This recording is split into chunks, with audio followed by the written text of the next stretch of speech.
Hey everybody, my name is Phoenix Tremaine and this is my review of Empire. I've been reviewing for a few months now. I did it last year too, but then I stopped. But I've been reviewing for a few months now, so I hope you subscribe to me. If you have, thank you. I appreciate all my subscribers.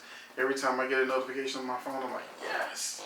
You know, and so if you haven't subscribed to me, please do so. It takes like 5 seconds to click little click of the mouse so you can see my newest videos. But, you know, if you're already a subscriber, thank you, thank you, thank you. I really appreciate you. And I hope that you continue to enjoy my videos. This is my Empire Season 2, Episode 1 review. I can't remember the title of it. I'll put it on the screen. But I gotta tell you right now, I done this already 4 times. This is my 4th time doing it. And I did it. My first video I did of Empire was over 40 minutes. And I thought it was too long. Some of you have like short attention spans and I didn't think you'd hang in there with me. And then I did it a second time, which I just checked, and it was just blurry as fuck. So I'm like, I can't put that on. So now I'm doing my 3rd video version of Empire. But my client, you know, we talk about TV shows, especially like Empire and Scandal and How to Get Away with Murder, Have-Nots. So I ended up talking to him about it for 20 or 30 minutes. So hopefully, after all this Empire talk, I still have my enthusiasm that I had in the last video that was really hot, but it was blurry as fuck, so I couldn't show it to you. So now I'm going to do this shit again. And hopefully I do it in a reasonable amount of time. It's not blurry as fuck. I look like I'm not blurry. And, you know, you have fun listening because we're going to get right to it. I'm not going to necessarily do my review in order scene to scene because chances are you already seen the show. We just talking about the shit that happened, what's important, what's not important, what went right, what went wrong. We're going to start off with what the fuck went wrong. And I'm just going to get rid of the elephant in the room. We all know what was fucked up about Empire. The most fucked up thing about Empire was Chris fucking Rock. Now, you know, that was the worst miscasting shit that I've ever seen in my life. And I've seen some fucked up miscasting. And he looked like he didn't even want to be there. You know, it's like, did Lee Daniels get on his nerves? Did Terrence Howard say the wrong fucking thing? He looked like he didn't want to be on the show. He looked like he didn't want to be that character. He just looked pissed. Like, give me my fucking check. I'm out. Kill me off first episode. You know, and then when the guys were chilling and I saw him, I said, oh my God, that's like Chris Rock. They're like, no, it's not. Because you had a full reveal. And it's like, oh shit, it is Chris Rock. And I was like, yes, that's Chris fucking Rock. He's the big bad ass motherfucker. Everybody laughed. That is not the fucking response that you're supposed to get from the character. He was so wrong for this part that it was a relief to see that he died early. He may come back in flashbacks, but I'm like, damn, this was horrible. And it's not that comedians can't do drama, because Monique did Precious and won her Oscar. You know, we had Jim Carrey from Men Live in Color. You know, we had Robin Williams. You know, people can transition from comedy to drama and be taken seriously. And these are the kind of roles that make you rethink an actor. And I am a Chris Rock fan. I actually have Top 5 on Blu-ray. So it's not like I'm a Chris. I was like, Chris, please knock this out the park. I mean, your first opening scene, he just looked grumpy the whole episode. Like he was just mad. You know, he didn't look. And this is scenes we've seen before. We've seen this in Godfather. We've seen this in Scarface. We've seen this on The Sopranos. We've seen these characters, Silence of the Lambs. You know, we've seen these scenes before where the mobster is eating the food and it's like raw and shit. And then the person's scared because they know they're going to die. We've seen all this before. They didn't reinvent the wheel. They're just turning the wheel some more, but from their perspective. So this is what happened. Chris Rock played Frank Gathers, the big old bad mobster from season 1 that we never got to see, who was dropping roses and shit that causes Cookie to fucking pull a hit on somebody who, you know, she wasn't supposed to hit because they weren't really coming after her. So in this episode, somehow Frank knows that her cousin, I can't remember his name, but Cookie's cousin, that's what we're going to call him. He is the one that killed his minion or cousin or who the fuck he was, the person he shot up in the car. And so they got him locked up so that they could be in jail together to handle business. And he meets Lucius, and him and Lucius look at each other like, oh yeah, you worked for me back in the day. There was no real acting in the scene. It was just some bullshit. There was no chemistry, no nothing. Terrence was looking at him like, you want to be here? It was just awkward. It was awkward acting. And then when it starts to turn up, and you get the scene where you got the guy finally says snitches, and like, Cookie is the one who snitched on you and got out of jail early. And he's like, no, she's not. And then he's like, no, it was Cookie. And then he was like, oh, I gotta deal with that bitch. And then you see the scene in the jail with Lucius where, Frank Gratler's daughter is rapping, and he comes in there and he's like, oh, you're good. And Frank's looking at him like, the fuck, where's my daughter? He don't want no parts of Lucius and his daughter anywhere near each other. And then finally, now that he knows that Cookie is the one who, snitched on him and got him put in jail, he puts a hit out on Cookie and he contacts Lucius. Because Cookie gets her cousin's head in a box. Just like the movies, like the horse head in the bed and Godfather and all that. You get the head in a box. We've seen this plenty of times where the head gets delivered, and it is, despite what they thought on the Tom Joyner show, it is her cousin. It was obviously his head. It's not like some extra. So Cookie's like all upset, and like the family gets put on lockdown to Lucius' house, and she goes to the jail, and Lucius is like, I'm sorry I never visited you in jail. I didn't know it was like this. And she's like, it's only been 3 months. I'm surprised they didn't have her say for the 100th time, I did 17 years. So they established that Lucius and Cookie still have chemistry. They still love each other. It's just that all this money and power and shit is getting in the way of them actually just being in love and being a super couple and running the empire together. So he finally said, what do you want? And so she's like, Frank, you got to handle him. We're all in danger.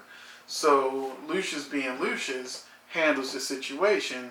He pays all of the guys that Frank has hired, and he's now in control. Frank doesn't know this. So he's like, Lucius, are we going to have a problem? I'm about to kill Cookie. And Lucius like, yeah, we're going to have a problem. And he's like, kill him. Man, he's like, oh, I think you got the situation twisted. I paid him off, and he's going to college, and he's a musician, and all this kind of shit. And then Lucius is like, and I wrote it down. He said, I'm going to sign your baby girl and then slip her my bone. I laughed at that personally just because the girl was obviously a lesbian. Maybe she's not, but my gaydar, I don't think is broke. But I don't think she wants any bones anywhere near her pussy unless it has batteries or it's rubber. Okay, so I'm just saying. She might get the bone slipped in her for a record contract, but for the most part, it's whatever. For me personally, it's like you just killed the chick's father. If she ever finds out that you murdered her father, she's now in your company, she's now in your bed, and you're going to get your throat slit or something. So that's like the worst case scenario. I have a feeling all we're going to do is see a cameo of her in the studio or something. I don't think they're going to, go that route of her finding out that he killed her father and having her going on a vengeance mission or something like that.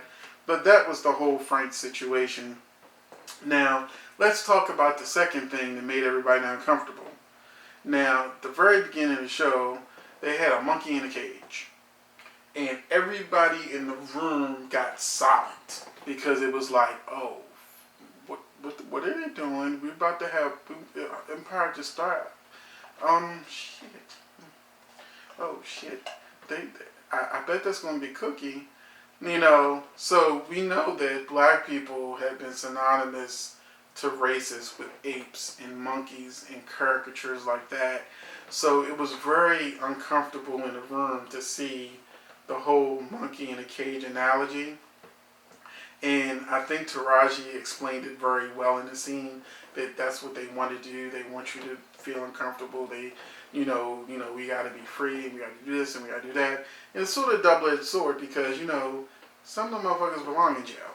Some of them don't. Some people have unfair sentences and some people you want to bury under the jail. So, I mean, there are cases right here in Baltimore, where there was just this vicious I ain't gonna talk about it because this is an Empire review. But, that motherfucker need to be buried under the jail for what he did to that boy.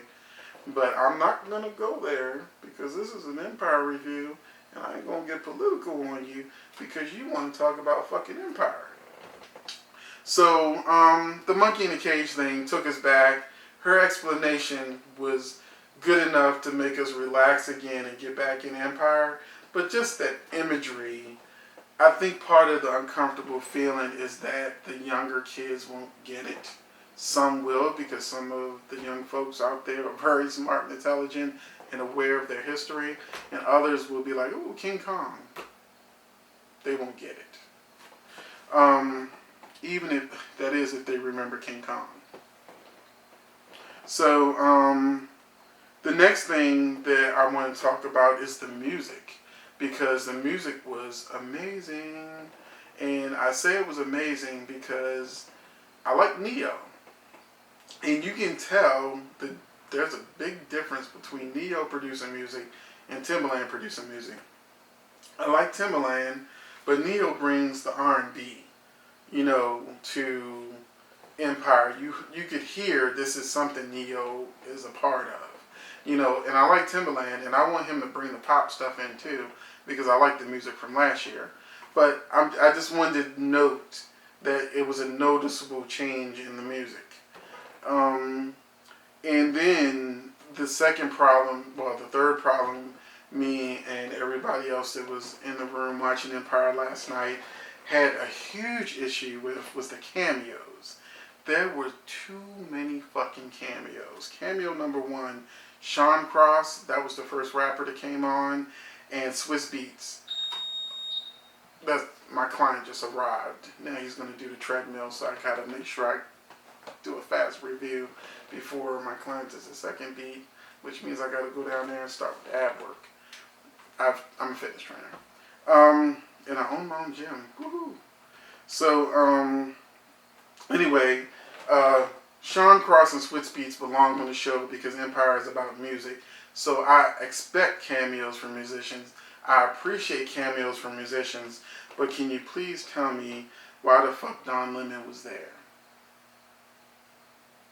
Can you please tell me what was the point of Al Sharpton being in the scene?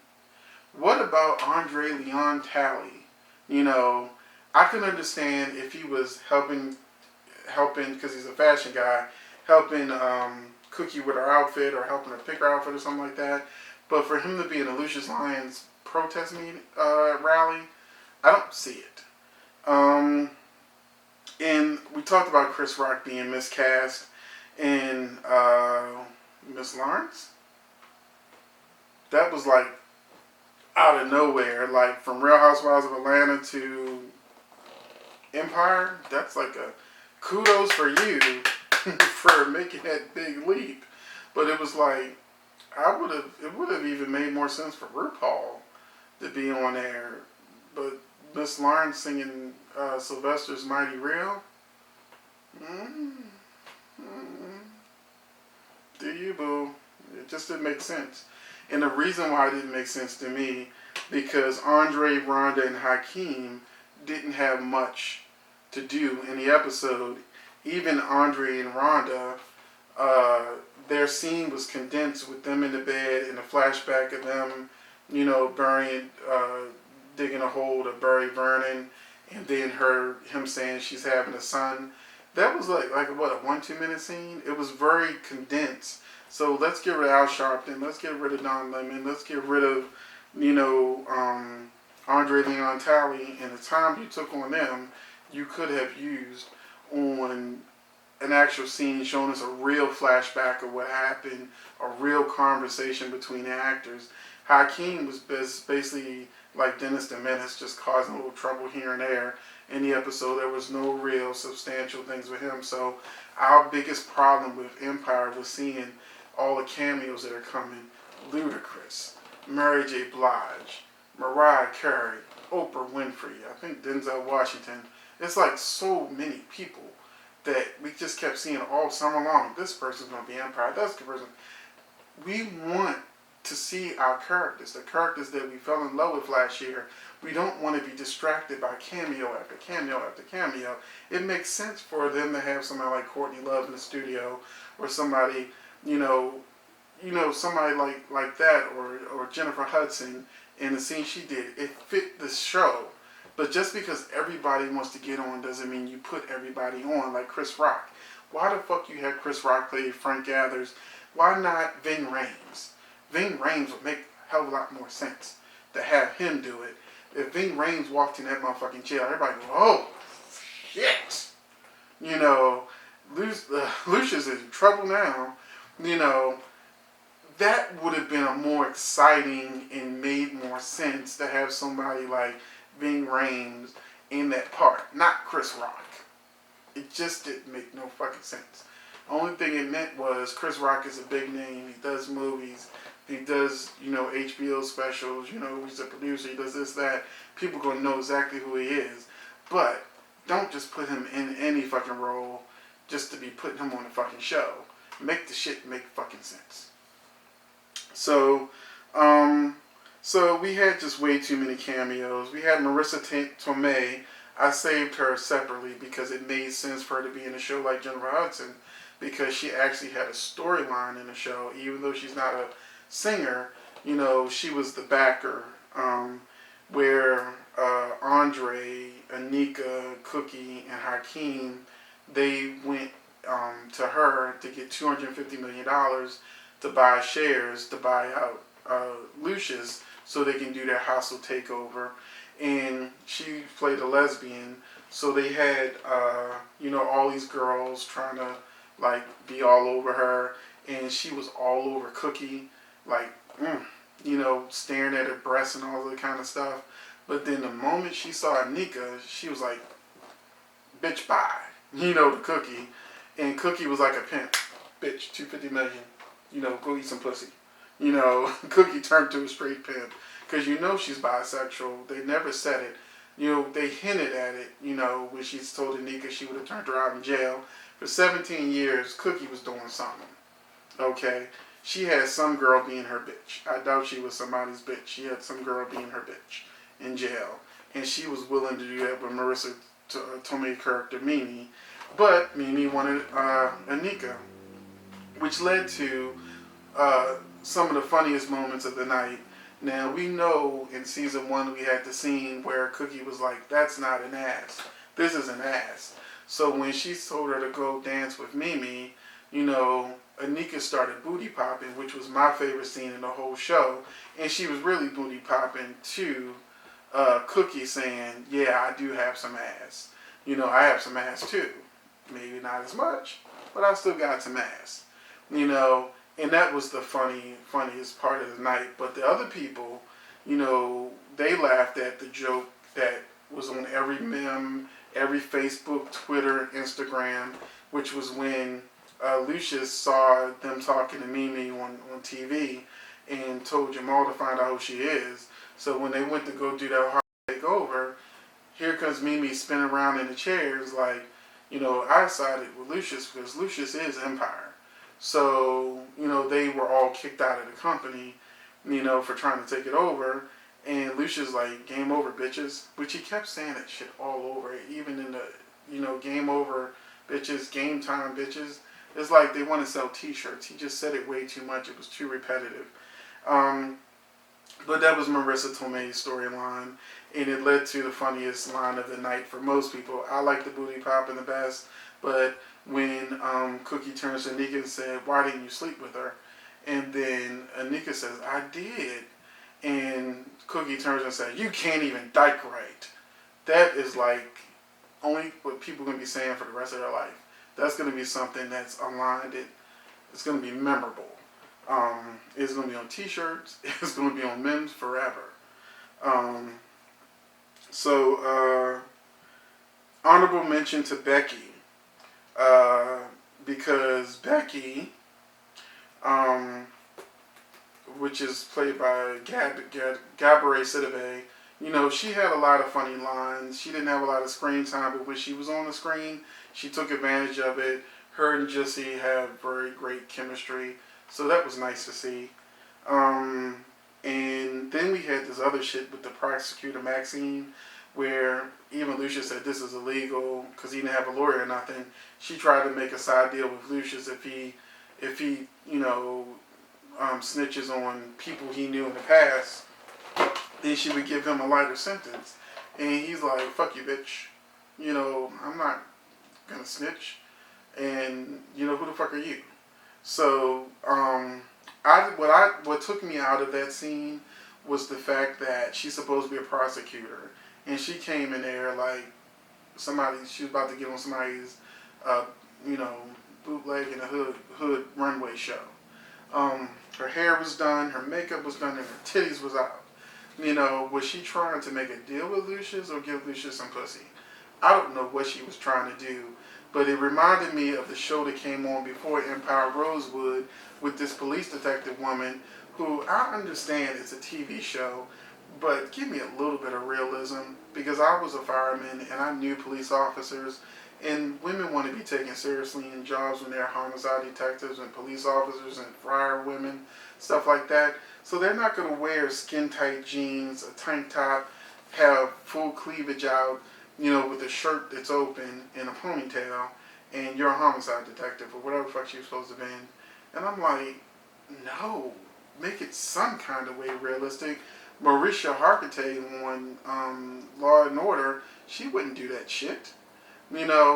So when I look at this prosecutor and I see her titties out, and she's older, and I'm like, it took me out of the scene, so I didn't like it, even though I usually like lots of cleavage, but whatever.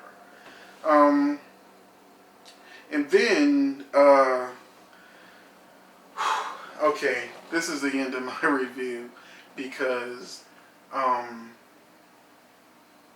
one of my favorite characters and one of the characters that made the show last season was Jamal.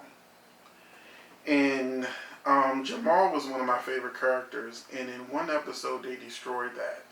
And that's why I said I couldn't fully enjoy Empire, even though I laughed, I had fun, but there were parts like Chris Rock and all these cameos, and then the shit they did with Jamal that just threw me for a fucking loop. I was not ready for it, and that's not saying I wasn't ready for it in a good way, like the have-nots, where they really did start killing people and stabbing them in the back and snipers and shit, shanking people. I wasn't ready for it, but that was I wasn't ready for it. Jamal in this episode, I just wasn't ready for this motherfucker. He made this transformation this season in this one episode that kicks it off, where he's become Lucius. Okay, he's not as bad as Lucius, but he's well on his way, where his assistant, is telling him, well, you have this meeting, that meeting, that meeting. He's like, well, fix it, boy. When did Jamal start talking to people like that? And then, they brought his boyfriend Brandon back in, who he had dumped.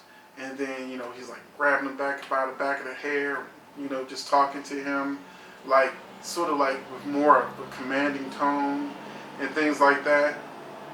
And, I can understand that progression. You're the head of the empire, you're sticking your chest out more.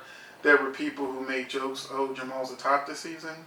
I didn't think he was feminine last season, although you don't have to be feminine to be about him. But, I thought he was either a top or versatile. Other people thought that, oh, no, he definitely learned about him. I was like, no, what are you folks talking about? He definitely, that's my signal from my client. That's my other signal from my client to make sure I heard the beep. He really makes sure I heard the beep. But I'm going to be down there in just a minute, because he still has to do his ab work, which is, there's like 2 ab machines he has to do, which gives me like 5 minutes before I need to run downstairs. But basically with Jamal, being aggressive and shit like that. I'm fine with that. What I was not fine with, and this is me getting to the point, is the end of the episode when the danger was over with Frank, and he decided to throw everybody out of the house, which wasn't even his house. So he threw out Hakeem, Andre, Rhonda, and Cookie. And the reason why it made me so mad is because he threw Cookie out the house like she was the trash. Couldn't help but a flashback to last season when Lucius Lyons threw his ass in the trash. His mother had to take him out the trash. His mother loved him unconditionally.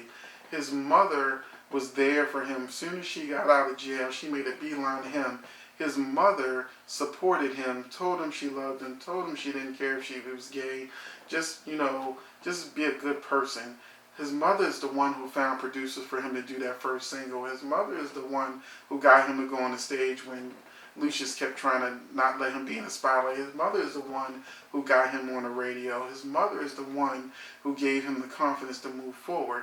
His mother gave him unconditional love. Lucius Lyons did not do that.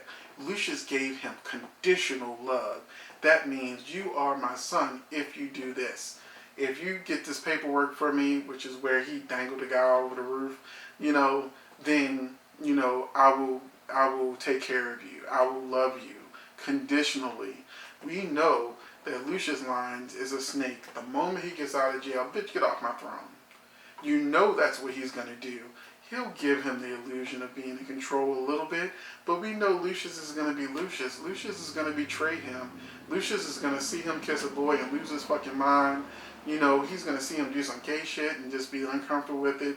He wants Hakeem to be the king of the empire, but Hakeem was just too fucking young-minded and not doing what he was supposed to do, so he just finally fucking gave up on Hakeem.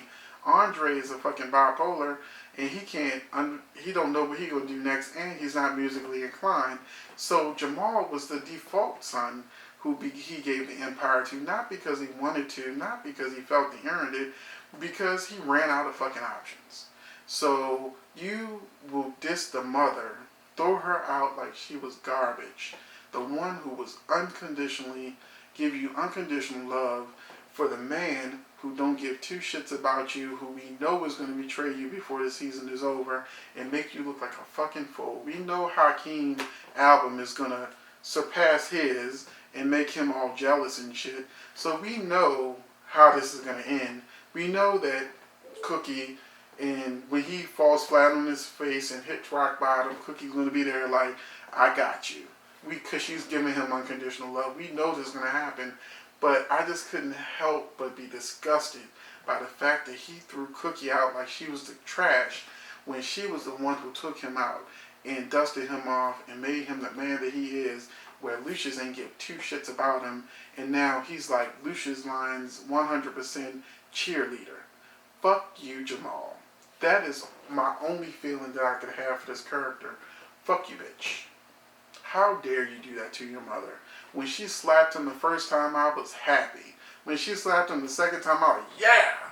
And then I was like, slap that motherfucker again.